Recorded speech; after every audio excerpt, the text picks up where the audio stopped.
Kennon tonight, speaking to us.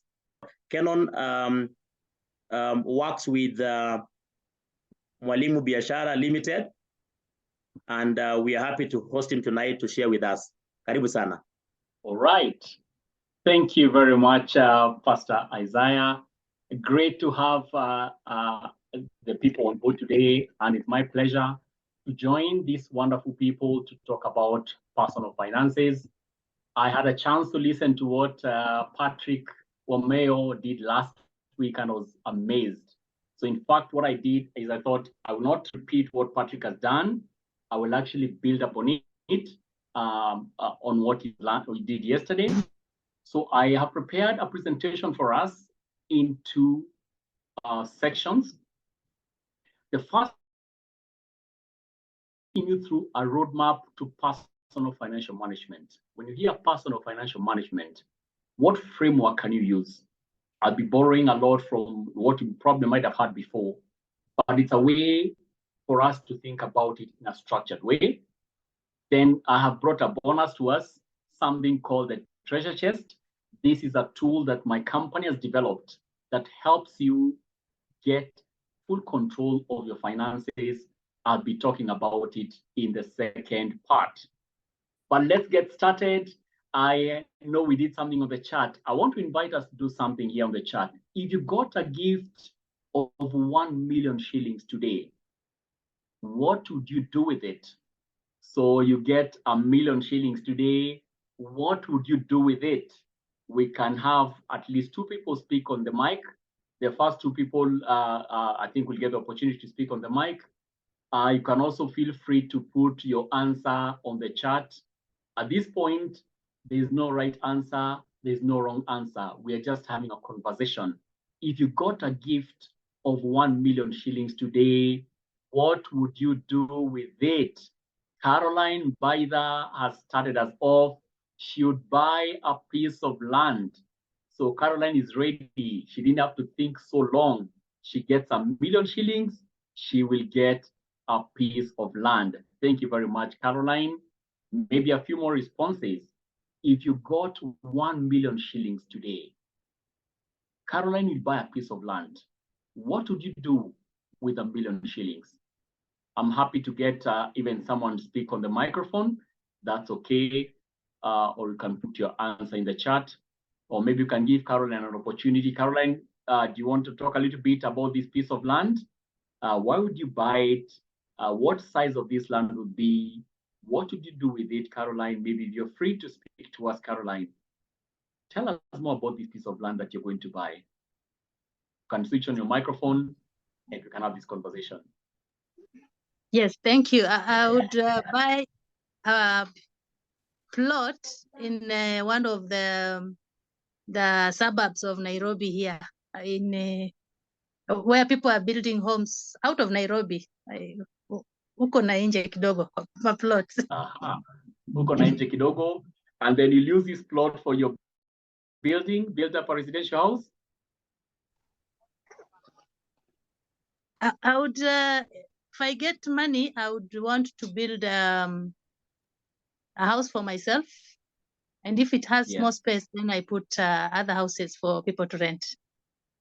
Excellent. Thank you, Caroline. You're very clear about what you do with your 1 million shillings.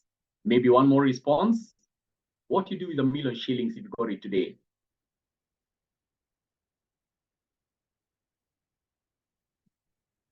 Either on the microphone or on the chat. We just want to have a basic idea, something to warm us up, because I'll be talking a little bit more about it today, but let's hear from us first. What do you do with 1 million shillings today?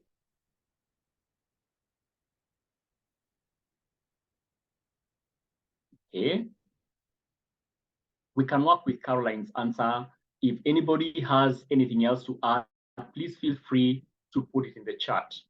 But the reason this question is important, it sets you to determine what your goals are. What are your goals? What are your financial goals? And that's a very important part in personal financial management. Of course, it can change, it can improve, but it's important to have a goal at any one point. I see Joseph Odongo comes in and says, invest on my online software as service ideas, which focuses on business trends. So Joseph, thank you very much. You put your million shillings in a business, and it's in a business that it's a service industry for you to be able to give solutions from a software, online software perspective. Thank you very much, Joseph. So then let's go forward and talk about a few things. Let me take time to introduce myself. I know Pastor Isaiah spoke a little bit about me. I'm a co-founder of a company called Mwalimu Biashara Ltd. I'm a qualified accountant. I've taken my BCom accounting option. After that, I did my MBA at Strathmore Business School. I did ACCA. ACCA is an accounting qualification that makes me an accounting professional. And I've also taken a certified information systems auditor course so that I can understand how systems can help people manage their finances. I've worked for over 20 years in various industries. I've done some work in ICT, hospitality, financial services, SMEs. In terms of interest, I'm a budding angel investor.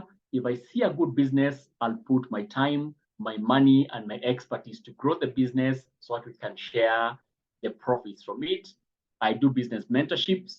I work with companies like Integration, Founders Boost to help young businesses pick up and get to a place where they can actually succeed. Personal financial coaching, that's why we're here today. It's a passion that I have, and I'll be driving a few agendas on personal financial coaching. I do youth mentorship, music, and sports. From a family perspective, I am married with 2 daughters. I always say the purpose of sharing this slide is to let you know that you've prepared to deliver what you're about to deliver. With all humility, this is not a bragging slide. It's one to give you comfort. It's one to give you the confidence that we have actually taken time to prepare what we want to tell you today. So on to the roadmap to personal financial management. This is something we developed in a company, and we say you start by making money. Everything starts from making money. From whatever side you want to make money, I'll be having a slide that extends this discussion a little bit. After you make the money, it's important to grow it. The money needs to grow. The money needs to work for you. And I'll be having a few slides to talk about that. And then lastly, it's important for you to protect that money. It's one thing to make the money. It's another thing to grow the money, but you might lose it all. But today, I'll be sharing nuggets on what you need to do to protect your money. This will form the first part of this webinar. Talking about making money, I will request us to please engage. Most of my presentation will be more of engagements and questions and talking. If you want to switch on your video, you're welcome to do that. But let's start off. Money does not grow on trees. How many of us have heard this statement before? If you've heard this, go to the chat section. Please type yes. Have you heard this statement before? Money doesn't grow on trees. You probably heard it from your parents or from your teacher or from someone else. But on the chat section, have you heard this statement? Money does not grow on trees. I see Joseph Odongo, you've heard that. Edward Mwangi, this familiar statement. Coach Oyugi has heard this statement. Excellent. Have you heard this statement that money does not grow on trees? Before I talk about this statement, I will talk about mindset. Money is about mindset. It is how you're wired to think. I see Caroline Baida has heard this before. What you hear, what you believe about money is a first step on your ability to make the money. And we say this, mindset can either be positive or they can be negative. We focus on taking the positive things because we've had many things, we've had experiences in our lives that have shaped how we look at money. But before you go out to even do more, understand how shares work, buy pieces of land, invest in an online business, like for myself, I'm also in this training business, you will work on your mindset. It is a first step towards you making money. Develop the positive money mindsets. I'll be talking a lot more about that when I talk about the classes we do to help you do this. But that's the first thing. If you're going to take notes, the first step in making money is develop the right money mindset. Step number 2, multiple streams of income. We've had this many times. Do not rely on only one stream of income. I remember when I watched Patrick Omeo's presentation, he also nailed this very well. So for me, I've borrowed from a gentleman called Robert Kiyosaki. He has written a couple of books. One of them is Rich Dad, Poor Dad. And in that book, he talks about a framework of multiple streams of income, which we've adopted. All credit goes to Robert Kiyosaki, but we've borrowed these concepts. So it tells us the first way you can make money is by being an employee. You give your time to get money. You clock in, you give your skill, but out of that, you make your money. If you want to succeed as an employee, climb the corporate ladder, become better at what you do, get promoted, move jobs, get more experience, take more responsibility. That is the first way you can make money. Second way you make money is by being self-employed. Just like an employee, you give in time to make money. But unlike big organizations, if you're self-employed, you end up doing everything for yourself. If the customer complains, you deal with that. If a taxman knocks the door, you answer the door. If there's a marketing plan to write, you write the marketing plan. It is actually said to be one of the most difficult sections for you to actually make money. But it's possible to make money there. The third one is you become a business owner. You own a business. Now, the difference between a business owner and a self-employed person is something we get a lot of times. Business owner means what you're doing can run in your absence. You don't have to be there all the time. If you get a small Uber car on the road and you get the car registered in Uber, it means it can move around as you continue with other things. That way you are in business. If you want to succeed in business, it's ability to spot opportunities and most importantly, execute on them. Make sure it happens. You get your factors of production. How do you get the land, labor, capital, entrepreneurship? Who's going to do it for you? How are you going to motivate your team? That is how you make money as a business owner. Finally, you can make money as an investor. Here you're using money to make money. I'll be sharing a few slides on various investment options, but your ability to allocate that money profitably, you know where to place it, is what makes you successful. That was nugget number 2. To make money, you need to have multiple streams of income. It's possible to do more than one thing at the same time. Maybe you may not do more than 3, it might be too much for you, but you can grow for moving from one section to another. You can be an employee who's also a business owner, or eventually you can become an investor. But those are the ways you make money. Obviously, there are many models out there, but we chose to use these just to have the point home. If you're taking notes, in making money, the first thing you've dealt with is mindset. Now, the second thing is multiple streams of income. The third thing when making money is watch your spending habits. Let me give us an example. This is a phone. It's an Apple iPhone 14 Pro Max. Please go to the chat section and tell us about how much do you think is the price of this phone. Try not to browse on the internet. Out of your own knowledge, on the chat section, this is an Apple iPhone 14 Pro Max. About how much does this phone cost? If you get 2-3 responses on the chat, they'll be good enough. Dennis Okore would give 130,000 shillings to get this phone. Thank you very much, Dennis. Maybe 2 more responses. What is the price tag on this phone? It's an Apple iPhone 14 Pro Max. Caroline Baida would part with 300,000 shillings to get this phone. Joseph Odongo would give 80,000. Ombija. If you get 160,000 shillings, you'd carry this phone. Effie Olemo, 150,000 shillings. Thank you very much, guys, for this engagement. Let's actually take an average. But before I tell you the price of this phone, let me show you something around spending habits. Assuming you earn 200,000 shillings a month. If you remove your taxes, that is 52,000, you take home 147,617. Simple math. How much do you take home every day?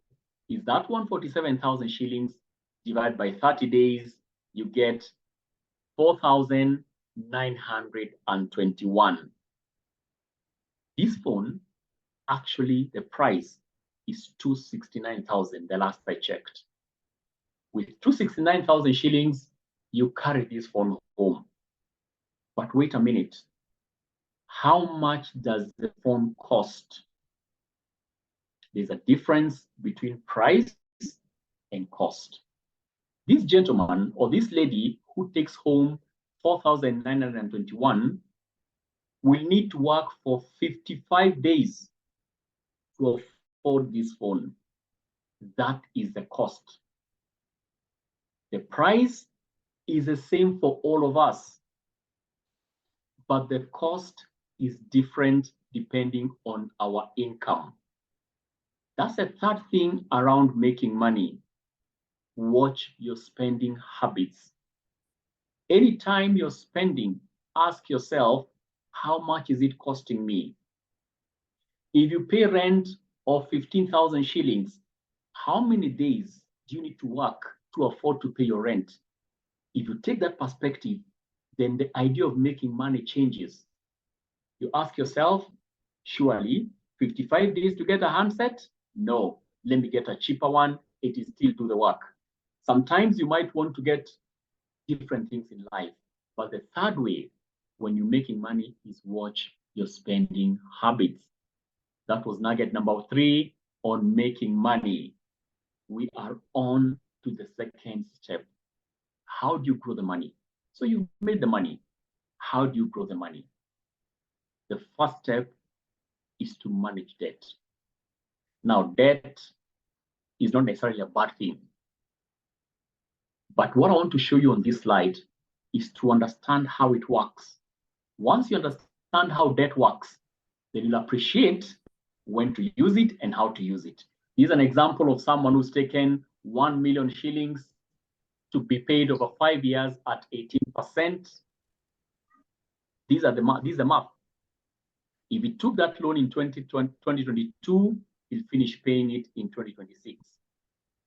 The way loans are computed, loans from commercial banks, you pay a flat figure every month.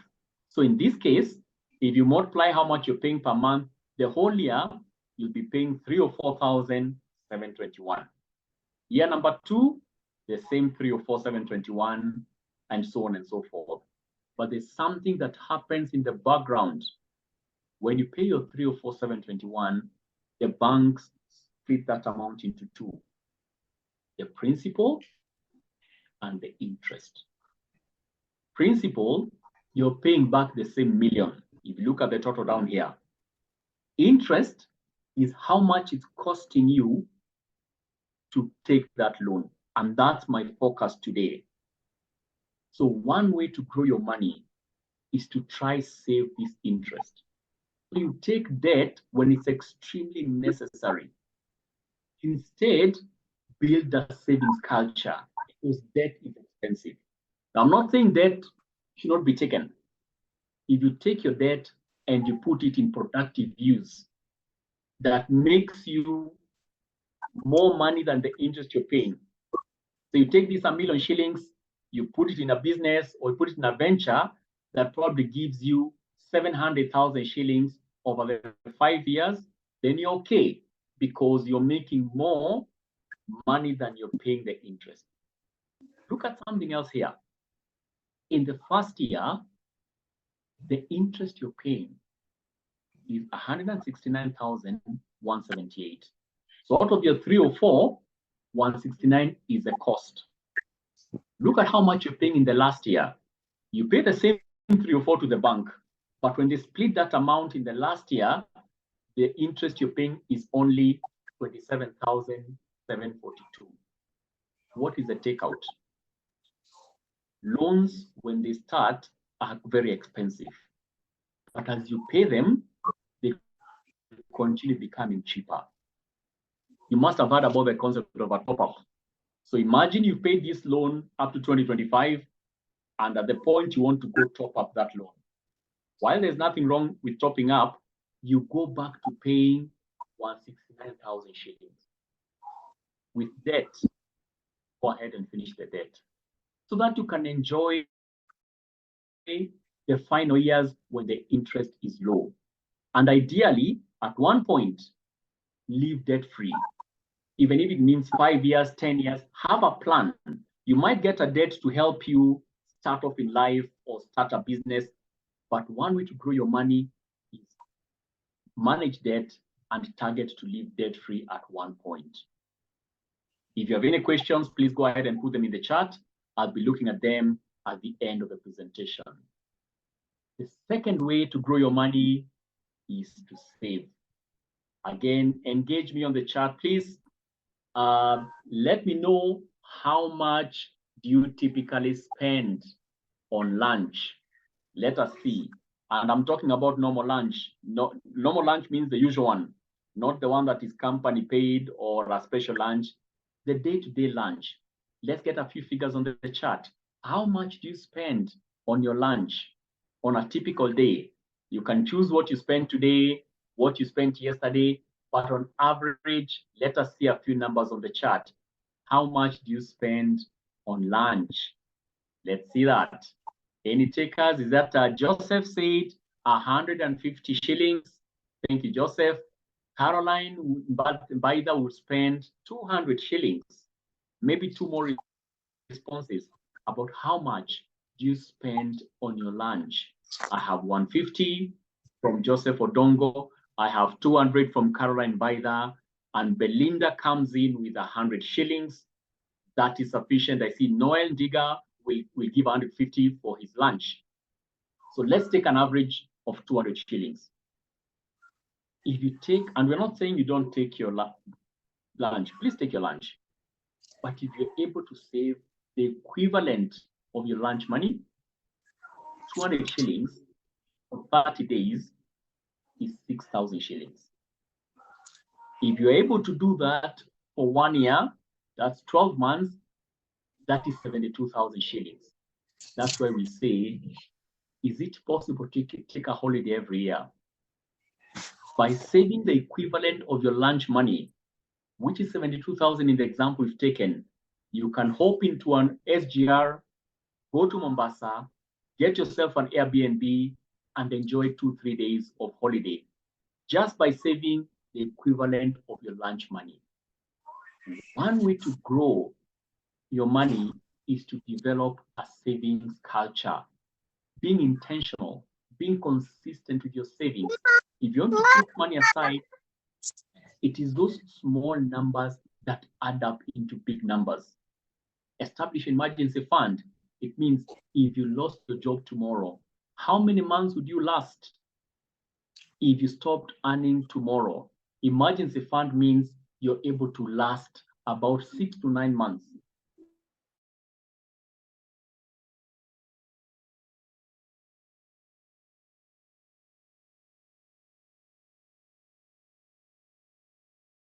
Oversaving means when you are not earning much from your savings. And that brings us to the next point. Move your money from savings and social media. Right? Let me probably mute that. Okay. All right. So investment means that's where your money grows. And when you talk about investment, you ask yourselves, what are the options out there? The next slides I'll be showing you the options. How much do you make from each of them? And how do you differentiate genuine investments from scams? Because you can lose your money to a scam. Where do you start? How do you start? These are critical questions around growing your money. This slide shows us approximately how much you get from each of the investments here. When you say cash and deposits, and you say it's 2% to 4%, what that means, if you put 100 shillings at the beginning of the year in a cash account or deposit in the bank, at the end of the year, you'll get an extra 2 shillings, 4 shillings. That's what it means. I know some banks have pushed that to even 8%, which is good. But if you put your circle money, where you're going to get dividends from a circle, approximately 5 to 10%. Real estate will give you between 7 to 20%, depending on where you're going to want to put your money. That's what I was keen to hear when you started off. Are you going to put your money in a plot? Are you going to buy tracts of land? Where are you going to put it? Is it residential? Is it commercial? That's what determines this range. Remember, we are giving you an approximate return. It could be plus or minus. If you put your money in unit trusts, you get 7 to 9% return. Treasury bonds will give you about 9 to 12%. I've seen some even going to 14 to even 17%, but on average, it will give you 9 to 12%. If you invest your money in shares in the stock market, you get between 5 and 15%, depending on the company, the profits they make, and all that. You can put money in other things, in startups, micro business, SMEs. The gentleman wanted to do money in an online business. This is where you fall. You can get between 30 and 100% return.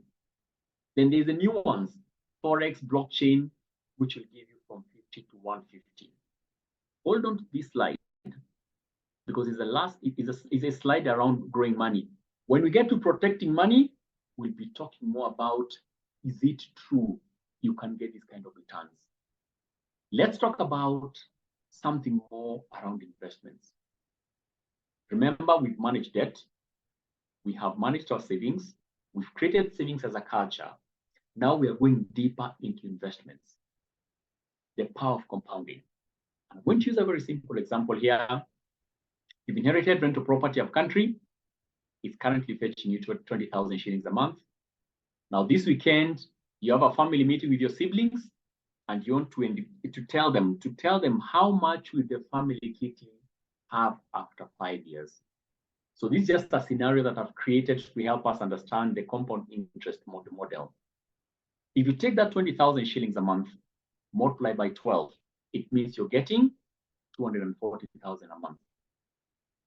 That 240,000 a month, a year, at 5%, it means you're getting 1.2 million shillings a year. But if you're able to take that money and put it in an interest-bearing account, we've just seen something like treasury bonds will give you between 9 and 12. So this is very doable. At the end of the 5 years, you'll have the 1.2 million shillings, which is 240 times 5, but you'll have an extra 207,984 because it is compounding. You're getting a return on that money. That's what we say. The 207 you've gotten is the power of compounding. Now we call that the starter level. Let's go one level up. Think generationally. Instead of using 5 years, use 30 years. Same example. So the 240,000 a year for 30 years, you'll be having 7.2 million shillings in your bank account. But look at how much you gain from the power of compounding, 19.9 million. It means in 30 years, you'll be having a total of 27,187,971. These figures are doable. They are true.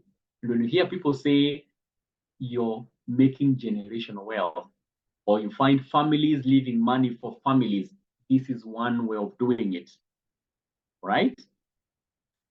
But what if you even take it further? you team up with 9 friends. So each of you, you're able to put aside 20,000 a month. So it means per year, you have 2.4 million. For 30 years, you'll have contributed, if you take a calculator, 72 million. But from compounding, you get a whopping 199.8 million. You can imagine, in 30 years from today, with your group of 10 friends, you have 271 million shillings in an account. How much can you achieve with that? Obviously, I know there's an issue of inflation here, but we are saying at least you're beating inflation. The power of compounding is very important towards you growing money. It just needs you to be consistent, and you made it. That was the last part of growing money. We have the last part before we go to a bonus. How do you then protect this money that you've made? The concept of risk. Sometimes people hear risk and they fear it or they don't want to listen. But this is one of the most important parts of personal financial management. Understand there is no single investment that is risk-free. In that, you cannot be 100% sure that what you want to do will work. There's an element that it may not work. That element that may not work is what we call risk. In protecting your money, the idea is not to fear the risk, is to be able to prepare beforehand. How do you reduce the impact and the likelihood of bad surprises? The lady wanted to buy a piece of land. How do you manage the risk? Is to see that the land you're buying is genuine. It has the right papers. It's not on riparian land. Those are the things. That's how you manage your risk. The gentleman wanted to do a business, to do their business on the online software. How do you manage your risk? Make sure you've done a good business plan. You have a good business case. You have a place to sell the software. You have insured a few things here and there. You can even go and do protect it, copyright it. Okay, those are some of the ways you do it. So the thing is, most of us, when we talk about return, in the slide that I showed us, we forget risk. That's why this slide is important. I showed you that blockchain can give even 50 to 150%. That's why the return is very high. But look at the risk. The risk is also very high. One way to protect your money is to be aware that every investment has a risk. You need to calculate that risk such that you're able to get the return you're looking at. That's the first nugget towards protecting your money. The second nugget is planning for retirement. Again, I like engaging on the chat section. What is the best age to retire? Please go to the chat. What is the best age to retire? I think by now you know I'll be taking us to the chat very often. Now, a little more quickly, what is the best age to retire? Remember, I said there's no right answer, there's no wrong answer. We just want to hear from you. Joseph Odongo, if he gets at 50, he targets to retire at 50. So he tells us that's the best age to retire. Daisy Kerubo agrees with Joseph. She's also at 50. Caroline Baida, 50. Interesting. Noel Diga, 50. Quite interesting. In all the seminars and webinars I've done, I've not had 4 figures following each other that are the same. This is quite interesting. But anyhow, someone joins us there. Joram Kingori, 55. Okay, these are good answers. I want to show you something about retirement. More than the age, retirement is more than age. It's not about getting gray hair. It is when you get to a point where you have enough assets that are able to fund your desired lifestyle. That is what retirement is. I see Coach Oyugi actually has agreed with me there. You can retire even now. as long as you're financially able. I agree with you. And that part of saying you're financially able, look at the gentleman I had at the beginning of my example who was earning 200,000 shillings a month.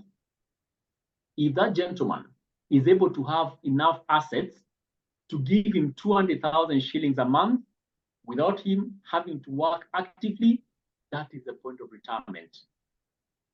Like that happens at 50, at 55, at 45.